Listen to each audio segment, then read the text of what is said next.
அஸ்ஸலாமு அலைக்கும் வரஹ்மத்துல்லாஹி வபரகாத்துஹு. இன்னைக்கு நம்ம எந்த ஒரு ஹதீஸை பார்க்குறோம்னா, மனிதர்களுக்கு மத்தியில் இந்த வார்த்தையை நம்ம அதிகமாக கேள்விப்பட்டிருப்போம்.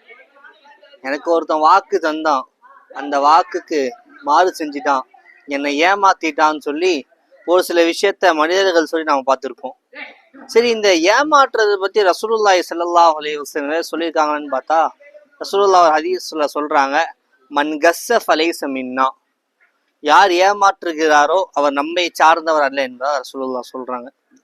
இதுக்கு ரசூலுல்லாஹி ஸல்லல்லாஹு அலைஹி வஸல்லம் அவங்க இவ்வளோ பெரிய வார்த்தையை சொன்னாங்கன்னு பார்த்தோம்னா, ஒருத்தரை நம்பி நம்ம ஒரு விஷயத்த சொல்லியிருப்போம், ஒருத்தன்ட்ட நம்மளுக்கு ஒருத்தன் ஒரு பொருளை தரேன்னு சொல்லியிருப்போம், அந்த விஷயத்த நம்ம நம்பி இருப்போம், நம்பி கழுத்து அறுத்துட்டான், நான் அவனை நம்பினேன், கடைசியில் என்னையே மோசடி செஞ்சுட்டான், ஏமாத்திட்டான் சொல்றேன் தெரியுமா, இதுதான் ரசூலுல்லாஹ் சொன்னாங்க, மன் கஸ்ஸ ஃபலைஸ மின்னான்னு.